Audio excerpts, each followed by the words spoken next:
بسم الله الرحمن الرحیم. څنګه چې تاسو ته معلومه ده چې د مختصر د سیرت د نبی علیه صلوات والسلام هغه مونږه تاسو مخکې بیانو. نو د هغه سیرت نه د نبی علیه صلوات والسلام د پیژندلو لپاره چې د نبی علیه صلوات والسلام مؤذنین څوک دي، نو د نبی علیه صلوات والسلام خاص مؤذنین څلورو په مدینه منوره کې او په مکه مکرمه کې. د هغه څلورو صحابه کرامو نمونه د تاسو په مخ کې عرض کوم.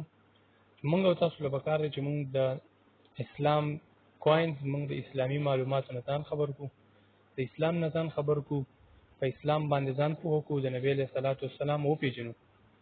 نو پاغي کې اولنې مؤذن حضرت بلال ابن رباح رضی الله تعالی عنہ دی چې بلال باندې مشهور دی. د نبی له صلوات والسلام د ټولو اول مؤذن په مدینه منوره کې. نمبر 2 حضرت عمرو بن ام مکتوم رضی الله تعالی عنہ چې په ام مکتوم باندې مشهور دی، دا نابینا صحابیو. مزید تفصیل نه کول غواړو، صرف مختصرا ذکر کوم. دا د نبی صلی الله علیه وسلم په مکه مکرمه کې مؤذن. نمبر 3 حضرت ابو محذوره رضی الله تعالی عنہ چې د نوم اوس ابن مغیره او په ابو محذوره کنیت باندې مشهور. دا په قباء کې د نبی صلی الله علیه وسلم په قباء کې د مؤذن.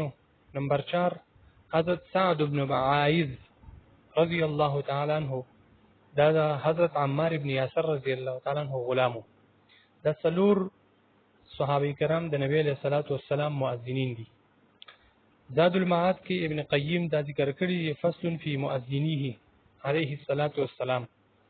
په زاد المعاد د ابن قیم کې دا مشهور کتاب دی، هغه کې دا ذکر شوی دی چې د نبی صلی الله علیه وسلم دا څلور خاص بندگان د الله پاک د نبی صلی الله علیه وسلم مؤذنینو. بلال رضی الله تعالی عنہ په مدینه منوره کې، او ابن ام مکتوم رضی الله تعالی عنہ په مکه مکرمه کې، ابو محذوره په قباء کې، او د سعد بن معاذ عائد چې دا د عمار ابن یاسر رضی الله تعالی عنہ غلامو.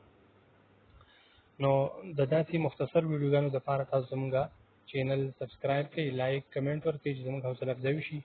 د نور سیرت د مختصر داسې سیرت او د صورت لپاره تاسو موږ له اجازه راکړئ. د بل ویډیو پورې تر الله په امان. وما علینا الا البلاغ.